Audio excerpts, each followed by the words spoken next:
just got excited. Let's go. This is Vicinity FM 95. It's the 17th day in the month of July.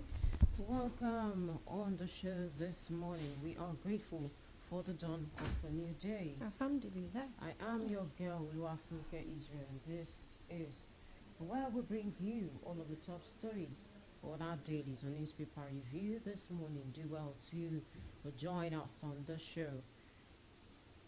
Yeah, it's good morning. It's a beautiful morning, although a cold one out there.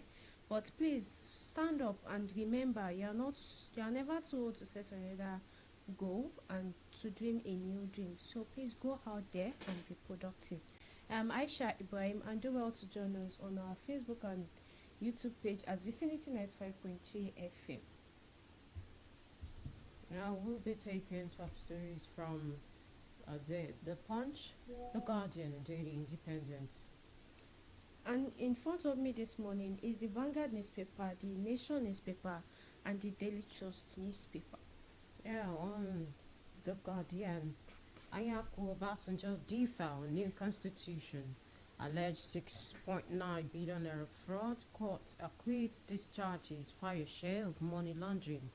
Plateau urges calm as rain attack death toll rises to 32. Buhari farewell OB. Atiku defend absence as Lukman flags shift in endorsement. Tinubu showers praises to lead. Buhari's tribute at FEC meeting today. Atiku's PDP exit letter aimed at stealing spotlight from Buhari's death, says Keyamo. Shettima leads Fidel prayers for former presidents in Daura. Chinese President Xi sends condolence message to Tinubu. CPPE advocates trade policy instrument to further ease inflation. And Osun residents raise concern over Adeleke Aregbesola face-off. Party leaders unfazed as Atiku dumps PDP the third time. FG blames rising cases of cardiovascular diseases on high sodium intake. Uriwa, DSS, director dismiss Turkish envoy's alarm as political. Now, from the Vanguard newspaper this morning, operating environment remains harsh, business groaning. Nigeria's problems. Obasanjo and Yaku disagree over 1999 constitution. Obedient denying alleged rift between Peter Obi and Nadi Usman. Nigeria's inflation rate declines third consecutive month to 22.22%. 2027, Atiku's exit won't affect our fortunes. Why I resigned from PDP, Atiku. Shettima, Atiku, Obi, Kangigbe, Gada, Zulum, El Rufai, others pray for Buhari in Daura. Southwest doctors to Tinubu, you are stretching our patients beyond severity. Pipeline protection, CDS charges communities on ownership of national assets. And on sports, we are ready for Zambia, and that's all on the Vanguard newspaper for this morning. From Daily Independent, FG moves to boost local fish production to end importation. Buhari's exit ends victory by endorsement for politicians, Lukman. Atiku's resignation from PDP inconsequential. Markindale orders on the riders. More resignations may follow in weeks. Party chieftains say Ayamu's reinstatement, PDP's preventable death. Inflation eases to 22.22% in June on stable effects. Atiku will be El Rufai at Buhari's graveside in Daura, condole with family. Shettima recounts last moments with Buhari. 6.9 billion naira fraud case. EFCC vows to appeal. Fire shares acquittal. Overtaxation may kill more airlines in Nigeria. Operators. Investors trade 10.467 billion naira unit on first old core shares for 324.473 billion naira. Alright, now from the Nation newspaper this morning, Obasanjo Anyako defer on need for new constitution. UBA, trans-border payments now seamless. Fayose close to tears after acquitted by court. Why Southwest should endorse Tinubu for second term now by Kayode Ojo. Knocks for ex-VP Atiku after dumping PDP for third time. I left because of inconsiderable differences. Exit is of no effect, says Makinde. Otudeko exit first OTCO in 322 billion naira deal. Prayers for Buhari in Daura, Abuja. Inflation drops for the third term in a row. Federal government plans end or to fish imports. Keyamo, timing of exit during morning period for Buhari insensitive. And that's all from the Nation newspaper this morning. 2027, Atiku's PDP exit sparks political firestorm. JAMB uncovers 9,460 illegal admissions in 20 tertiary institutions. Obasanjo Anyako push for better leadership and new constitution. CBN inject $4.1 billion to defend Naira as reserves decline. 2027 tensions. Buhari CPC bloc may dump APC. Some CPC chieftains likely to quit, but APC remains unshaken. Shitu, Shetima, Atiku, Obi attend Buhari's Fidel in Daura. Insurgency, NAF to acquire 49 new fighter jets and 151 top police officers under investigation, says MPF. Fayose reaps as court clears as governor of 6.9 billion naira fraud. These are the top stories on the Punch. Now to the top stories from the Daily Trust newspaper for this morning. Experts link FX stability, seasonal farming to inflation drop. Abducted Niger women return with pregnancy babies. Alleged 2.9 billion naira fraud. EFCC appeals Fayose's accuser. Makinde, Kiyamo, others react as Atiku recruits PDP again. 154 police officers before disciplinary panel over ethical violation. Others 34 sacked in 2 years. And that's all on the Daily Trust newspaper this morning. Now bringing you the top stories, the details of these top stories, still on the Punch. Are Buhari loyalists ditch 2027 tensions? Buhari CPC bloc may dump APC. The death of former President Muhammad Buhari has reignited speculations about the political future of his loyalists, particularly those from the now defunct Congress for Progressive Change, the party founded in 2009. Since the emergence of President Bola Tinubu in 2023, the influence of CPC loyalists has waned, with some key figures such as ex-governor of Kaduna, Nasir El-Rufai, and former secretary to the government of the Federation, Babashir Lawal, openly opposing Tinubu's potential second term bid. With Buhari's passing, analysts believed the All Progressives Congress may face renewed challenges from the late leader's formidable court, like followership long estimated at over 12 million. Now to the Vanguard newspaper this morning. Operating environment remains harsh, business groaning. Against the backdrop of some improvement in some microeconomic indicators, the Nigerian Employers Consultative Association (NECA) and the Nigerian Labour Congress (NLC) have expressed concerns that the operating environment is still adverse while sustaining pressure on average Nigerians.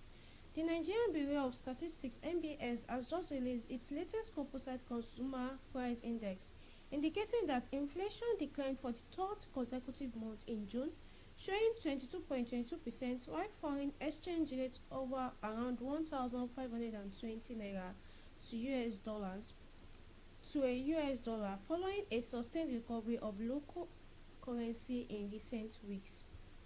Apparently, referencing the impact of the both economic indicators when they were at all-time high, the two bodies said businesses and workers are still on the brink of collapse. And now, 2027, Atiku's PDP exit sparks political firestorm. Well, Atiku has finally tendered his letter resignation from the People's Democratic Party. The All Progressives Congress and the People's Democratic Party have dismissed former Vice President Atiku Abubakar's resignation from the PDP and his move to the coalition platform, the African Democratic Congress, to challenge President Bola Tinubu in the 2027 election as posing no threat. In a letter dated July 14, and addressed to the chairman of his ward, Jada 1, in Adamawa State, Atiku formally announced his resignation from the PDP. Since 1999, Atiku has left the PDP on 3 different occasions, each time to further his presidential ambition. Still on the Vanguard newspaper this morning and on Atiku, 2027, Atiku's exit won't affect our fortunes. PDP, Makinde, Bode George. Former Vice President Atiku Abubakar yesterday announced his resignation from the People's Democratic Party (PDP), citing irreconcilable differences and a shift in the party's direction from its founding principles.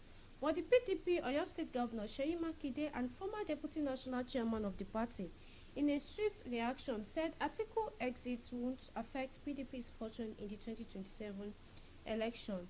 Atiku, who served as the vice president from 1999 to 2007, expressed deep gratitude for the opportunity the party afforded him, including running twice as its presidential candidate. And this brings me to the story on Obasanjo. Agaku push for better leadership, new constitution.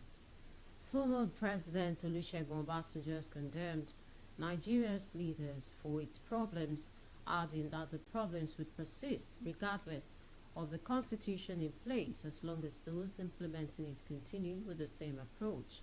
He stated this on Wednesday in a submission at the National Summit on the Future of Nigeria's Constitutional Democracy held at the Transcorp Hilton in Abuja. The summit, convened by the Nigerian Political Summit Group in partnership with the Patriots, seeks to draft a new constitution that can help reposition the nation.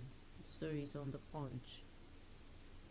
Stories on the Vanguard newspaper. Shatima, Atiku, Obi, King Bigbe, Gada, Zulum, El-Rufai, others pray for Buhari in Daura. A brief prayer for the repose of the soul of the late former President Muhammad Buhari at his residence in Daura, Katsina State yesterday brought together Vice President Kashim Shettima and some members of the opposition element, including former Vice President Atiku Abubakar and the presidential candidate of the Labour Party in the 2023 election, Mr. Peter Obi.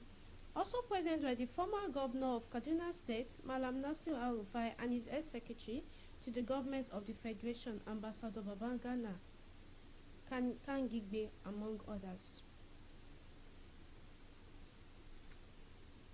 And JAM uncovers 9,460 illegal admissions in 20 tertiary institutions.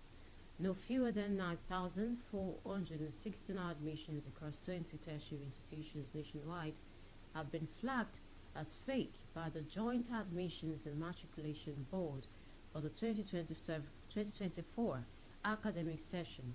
According to the board, the admissions were conducted outside the popular Central Admission Processing System, popularly known as CAPS.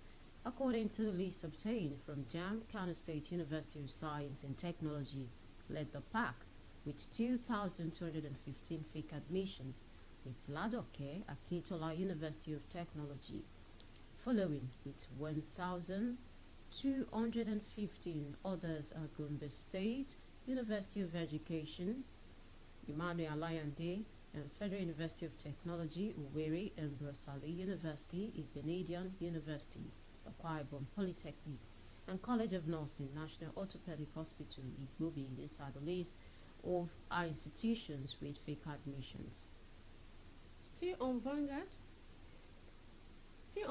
newspaper, federal government targets 8,000 MW in 18 months with efficient power grid. The federal government has expressed optimism that improved management of the national power grid by the Nigerian Independent System Operator (NISO) could boost electricity supply to 8,000 megawatts within the next 12 to 18 months. Belay stated that with more efficient grid management and increased investment in transmission and distribution infrastructure, the power sector is positioned to significantly improve supply in the months ahead. It's still newspaper review this morning. Your dialing station is 79.5.3 FM. Just stay with us after this break.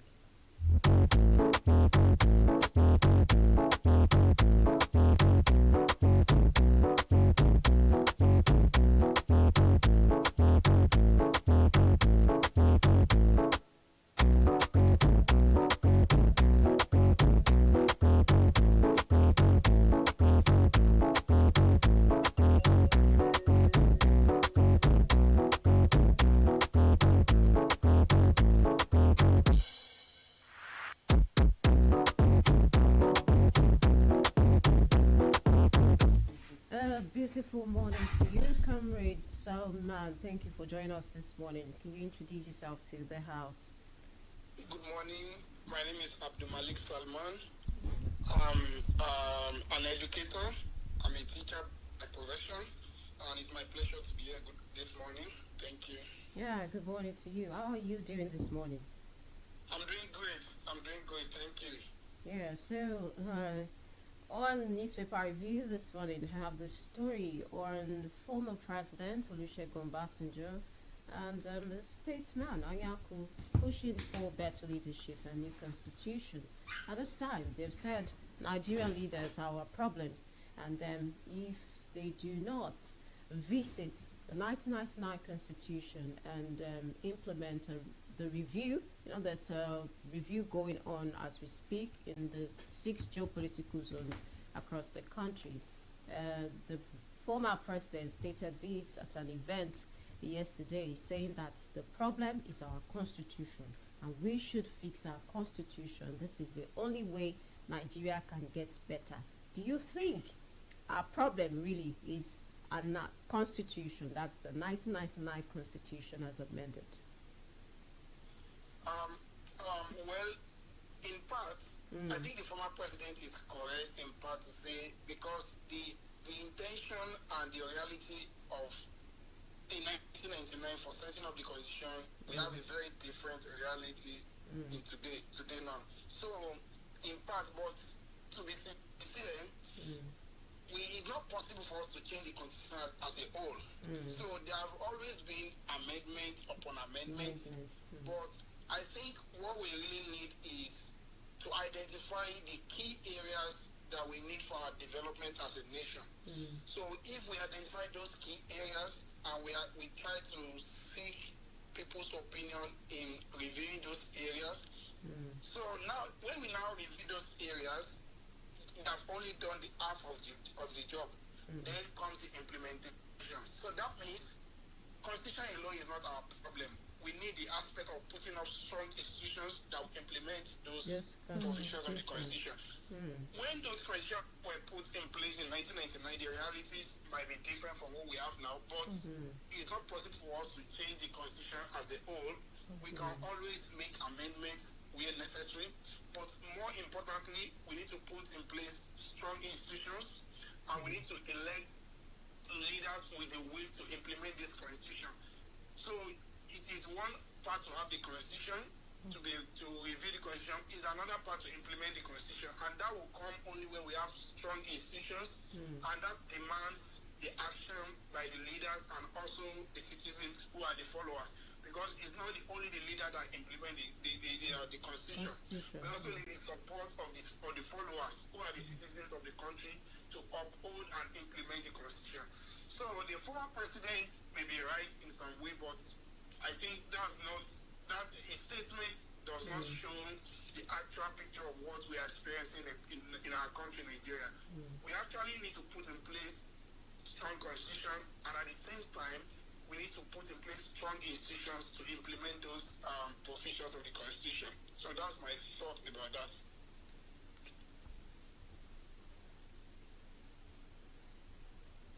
So, good morning, sir. On Daily Trust this morning, expert links FX stability, seasonal farming to inflation drop. So, they have stated that the stability of Nigerian exchange rate market and seasonal farming are major reasons inflation figures continue to slide. So, what do you think about this? And recall that the National Bureau of Statistics has in reports that inflation rate is to 22% when compared to the May 2025 headline. Well, the truth is, one of the things that account for our inflation as a country is the issue of the exchange rate.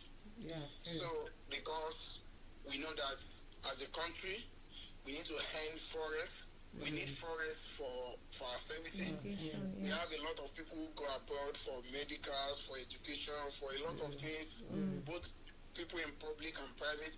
So, but to be able to get those forests, we need to hand it. No, but because we don't print dollars or pounds in Nigeria, so we need to hand the forest. So the only means we can hand the forest is through exports. When we export our own products, then we get those forests. So then comes in the aspect of agriculture. As a country, we have a lot of people who are into agriculture, but maybe not at a very large scale. So if we are able to improve in our agricultural sector, so that we are able to feed ourselves, if we have enough food in circulation, I think the inflation, especially food inflation, will not be a problem. Then we have more food in terms of export that we can send to other countries. Through that, we get forests that we can use to service for our own needs. So in a way, forest is actually one of the determinants of our economy in Nigeria. Well, I think for from 2023 till now, from May 2023, when we have a new president and we have the new policy of the forest, whereby we stopped subsidizing the forest. Then the price actually doubled. Since then, the price has been stable, but it has not been a good one for businesses, for individuals, because it's very hard now for you to be able to get maybe $1 now.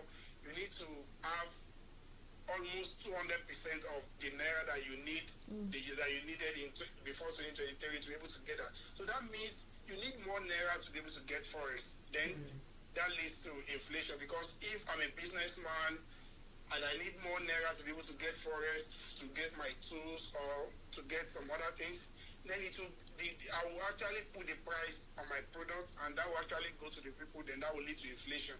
So I think, but to be sincere, the CBN has been doing a lot of things to make sure that the forest is actually stable. I think what we need actually is make it available for those who really need it. I think that's the main thing. And if we do that and we improve our agricultural production, I think we are going to have more forest, and the inflation will not be a big problem for us. Because part of our inflation, if you look at the data from the National Bureau of Statistics, they release the data on inflation every month. You see that food inflation is actually a big problem in Nigeria, because everybody must eat. That's the main thing. So if we are able to produce enough food that we're able to that will suffice us as a country, I think food inflation will not be a problem. We'll be able to export to other countries, and by so doing, we'll get forests for our own country. So I think the issue of forest is a big one in our economy in Nigeria, and until we're able to, and the only way we can go about it is for us to export more so that we can get forex for our own needs. Yeah. Yeah, this brings me concerns on security. So, Plateau attack, that's a recent attack in Plateau State that claimed 23 lives. And just recently, NAF, that's Nigerian Air Force, said they're going to acquire over 49 fighter jets. And also, there's this story, I'm trying to link everything up so you deal with it at the same time. This story on Zamfara, where public interest lawyers have sued federal courts seeking to compel President Tinubu to declare a state of emergency in Zamfara over insecurity and urge NAS to assume legislative control. So these are just issues around security. You know, we keep seeing rising, violence, especially in the northern region. Oh, it's all over the place, but northern region seems to be mostly affected. And then we talk of fighter jets. We know how much these fighter jets cost. Just the last 2 years, the country acquired around 15 fighter jets. And now we are pushing for 49 fighter jets. The thing is, fighting the remote causes of insecurity or the root cause, we have to know how to tackle it, because somehow it's as if we're just spending money and we're not seeing results. So do you think, declaring state of emergency, I'm not saying purchasing fighter jets is not a good one to go, but I'm saying that with all the fighter jets we have purchased and we're buying, how has, security improved over time? So I just want you to address this issue. Well, I think the first thing I would say is that it's pathetic that almost every day we talk about people being killed because of violence, because of insecurity. It has become like a daily thing in our country. I think that's very worrisome. On the issue of acquiring more fighter jets, I think nothing is too much to be able to secure the people. I think that's my own view. There is nothing that is too much to be done by the government. If they need more equipment, I think the government has the resources and the ability to get more equipment. But more importantly, like you said, there is no one way to solving the issue of insecurity. Buying fighter jets, sending militaries or the police and the like, that's just one way of it. There are other ways to solve it.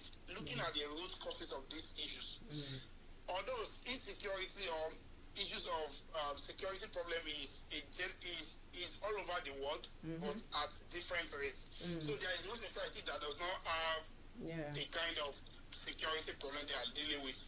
But the main thing we need to do is to solve the root causes, starting from, I think the major problem is the issue of the economy. When people are feeling the heat of the economy, when people are making money, but the money they are making is not enough to be able to survive their family, then people think about something else to do. They think about a lot of things that are not good. But if we think about what are the root causes, now who are the population, the population group engaging in this thing? Okay, are they youth? Are they women? Are they men? Then that will now tell the government the kind of action they need to put in place. Maybe they need some form of empowerment for these people who are engaging in these nefarious activities. But at the same time, you need to continue on the military side. So I think there is nothing too much to be done by the government in terms of securing the lives of the people, getting more equipment, the fighter jets, getting more officers. But at the same time, we need to pay attention to the root causes of these issues. And this, for me, in my view, is boils down to the issue of economy. If you look at Zamfara, for instance, the main problem in Zamfara, apart from every other thing, is the issue of gold. So, and that leads to the economy, is an economic issue, because people think they can actually get these resources and make money from it. But resources like that belongs to the government. So, but in doing so, government needs to take over the place and make sure that the people of that state actually see the benefit of those resources. So if they are able to see the benefit of those resources, then there may not be that kind of issues around that place. So I think the first thing for the government to do is to ensure that they understudy the root causes of these issues and make sure that they make plan to reach out to these people, because I think people who are doing this, they are also Nigerians. So and there is, so the government can actually find a way to talk to them. Then after, then if there are also people who think that is not enough for them, then the military now comes in. But I don't think the military action alone is enough. As we have seen over the years, because these issues have been there over the years. So it shows that military action alone is not enough to curb these issues. We actually need other approaches by the government. And it's something like talking to the people, finding out the root causes, and making sure that people actually benefit from the resources that you take from their community. I think that's the most important thing. But buying more jets is not really a problem. The government should have enough resources to get more jets, and if they are able to do that, I think it's a good one. But at the same time, they need to pay attention to other approaches, like finding the root causes of these issues. Yeah, thank you. So before we let you go this morning, let's just take this story on our delicate. There have been rumors, speculations, and all sorts of discussions about, Adeleke feeling the heat of remaining in the opposition, People's Democratic Party, and seeing what's going on in the opposition. People have continued to defect, especially with the rise of the coalition, ADC. And now it seems like the only way out for the sitting governor, Governor Ademola Adeleke, people have been saying if he does not join APC, he might not stand a chance in PDP as we look forward to the 2026 governorship election, given that the yes or no APC chairman have occupied the whole local government council secretariat in the state. They're saying this will not be a fair share for him. And now there is this story on Daily Post this morning of former deputy governor for Osun State, Senator Yola, as saying that Ademola is a political orphan who is begging to join the APC. Well, somehow there's also a report that he is still consulting on what to do about his political career. How do you see all of this? There are tensions building up in Osun, concerns that maybe there's possibility he will likely defect. But with all of this, at the end of the day, would you consider this a personal interest, or a personal interest seeing to also continue to provide good governance, and seeing that he wants to be in a party that would likely guarantee second term? Well, for me, like you said, there has been a lot of unconfirmed reports, rumors about the governor defecting to another party, whether it's APC or another party. I think the first thing we should note is that it is constitutionally allowed for political elected officials to move from one political party to another, following the constitution. I think that is allowed. And if you look at it, the governor, when he was once a member of the APC before he became a member of the PDP. So that is not really a big deal. And we have seen that in the recent past of people moving from one political party to another. And I think we'll continue to see more of that as we go towards the 2020 election. But in the case of the governor, Ademola Adeleke in Osun State, I think whether as a governor, whether you are in an opposition party or not, I don't think that has something to do with your election. It's actually the people of the state that has the ability to elect the governor through an election. And we have seen that.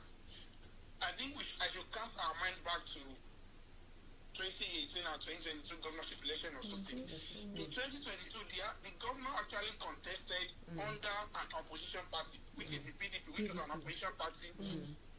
He contested against a ruling party, which is also the ruling party in the federal government, and he won the election. I don't think being in a political party is maybe guarantees you to win an election. I think when it's time for the election, the people of the state will be the one to decide to assess your governance over the last 3 to 4 years and decide if you are still the best choice for them. So the political party is just it doesn't really guarantee you winning an election for me. So the governor has the right to move to any political party he wants to move to, but that does not guarantee him that he's going to win the next election. Because when it's time for the election, each political party will present their candidates, and the citizens of the state will be the one to decide, like, this is the person we think we are like is the best candidate for us at this period in time. So whether the governor remains in the PDP or moves to the APC or any other party, that's not really a problem. I think what is most important now and what the governor should be concerned about is delivering on his mandate, the promises he has he made to the people of Osun State, because this is just going into the third year of his administration. So that means he still has much to do to deliver, because a tenure of office is just 4 years. So I think he should be more concerned about delivering the dividend of democracy to the people of Osun State, see to the issues of education. There are a lot of issues that are begging for attention. There is the issue of the recruitment of teachers that's been hanging up for a long period of time. There are a lot of things going on. So I think the governor should be more concerned about focusing on delivering governance to the people of the state, as much as he has the right to decide which political party he wants to join. For me, he has the freedom to join any political party, but joining any political party does not guarantee him winning his re-election. That's what I think. The people of the state reserve, they have the right to decide who will be their next governor comes in 2026. So that's what I think. But whether he stays in the PDP, he moves to the APC or any other party, that is his personal decision. But for us as the city, as citizens of the state, I think what we need from the governor is to remain focused, to make sure he delivers what he has promised to the people. And when the time comes for the election, then the people of the state will decide, regardless of any political party is contesting from, people will decide if he's the best candidate or not. So I think that's what I can say about that. I'm talking about the former deputy governor. I'm talking about former deputy governor of Osun State, Senator Yola Mishori, about the governor joining the party and the like.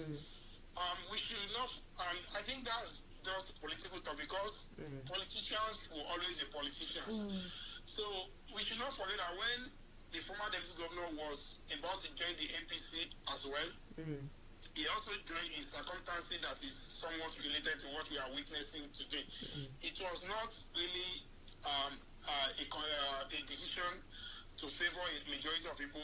We can say maybe it's his own personal choice or his own personal decision for himself, and that's not a problem. So I think the governor also has the right to join any party he likes, but regardless of the party, that does not guarantee him to win the election. He has to work and convince the people that he actually deserves the election, and the people has the right to decide if they still want him to be the next governor or they have another person. So regardless of the party, it doesn't change the fact that the people of the Osun State will be the one to decide who is going to be their next governor in 2026. Okay, thank you so much, Comrade Abdulmalik Salman. And if you have been with us since the beginning, you have been listening to Comrade Abdulmalik Salman, who is a language teacher and educator, also a research assistant at University of Alabama, USA, with his PhD in view. Thank you for joining us this morning. It's always a pleasure to have you on the show. Thank you. It's always my pleasure to be with you. Thank you, and have a good day. Yes, you too. Yeah, thank you. It's time for us to go on the show. Newspaper review this morning. Yeah, we've touched on quite a number of things. Well, at the end of the day, yes, let's focus on the people, because that's the first thing. We wanted to, for anyone who is not in any political ambition, I'm sure you are there to serve the people, and let's just keep that in focus. Thank you for joining us on the show this morning. It's been a pleasant time, and I have a comment, just a comment on our Facebook. Jamil Semu said, Comrade Jamil Semu from Oshogbo, thank you for joining us. It's good morning, no, Uncle. He said it's good evening. Please, it's still morning. Don't fast track our Thursday. Yeah, OLUWAFUNKE Israel, it's been a pleasure on the show this morning, and we appreciate our guest of the show who joined us from all the way from the United States of America. Yeah, thank you for joining us, and it's another day, another opportunity. So please go out there and make today worthwhile. I am Aisha Ibrahim, and thanks for joining the program Newspaper Review this morning. Yeah, thank you always for your support, our producer, Mujib Olakunle. Do you have yourself a great day?